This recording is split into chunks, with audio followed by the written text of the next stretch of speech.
ఇక మొదట్లో మేము సంకల్పం చేసుకుంది గణపతి అనుకున్నాం. ఆ గణపతి క్షేత్రం కూడా ఇదేనే. ఇటువంటి మనకు గోదావరి ఈ క్షేత్రంలో మనకి ఇటువంటి క్షేత్రం గురు సన్నిధి క్షేత్రం దొరకటం మనకు పూర్వజన్మ సుకృతం.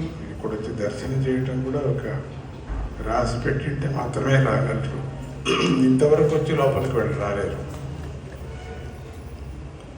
గోదావరి స్నానానికి వెళ్ళి ఇట్లా పోతున్నారు కానీ లోపలికి రాలేరు. రానివ్వడు,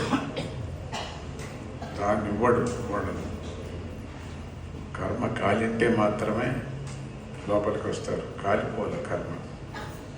ఇంకా కొంచెం అట్లే పచ్చి కట్టుకొని పోతారు కాబట్టి అట్లే పోతారు స్నానం చేసుకొని. కొన్ని వేల మంది అట్లే పోతారు కానీ లోపలికి రారు. దత్త దర్శనం అనేది పురాణ ప్రసిద్ధిగా అన్ని క్షేత్రాలు దత్తుడు ఉన్నాడు. అన్ని పుణ్య నదుల దగ్గర ఉన్నాడు. ఈరోజు అఘోరీలు అందరూ స్నానం చేసేటువంటి భక్తులంతా కూడా 14 విధమైనటువంటి సన్యాసులు, వాళ్ళందరూ కూడా దత్త భక్తులే.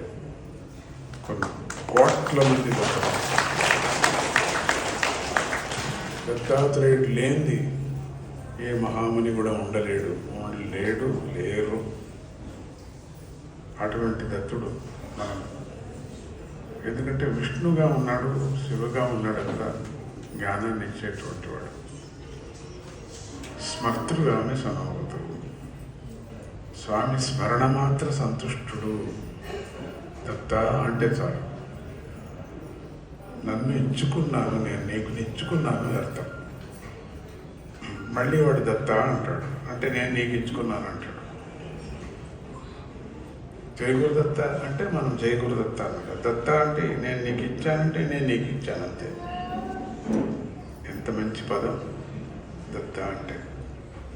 సకల పాపాలు నాశనమయ్యేటువంటిది. పాపం క్షయం కాకపోతే దత్త అనే మాట కూడా చెప్పలేరు చాలామంది. అసలు వాళ్ళ నోట్లో మాట రానైనది రాదు. చచ్చేకి ముందైనా ఒక్కపారైనా దత్త అనమని చెప్పాడు పురాణంలో.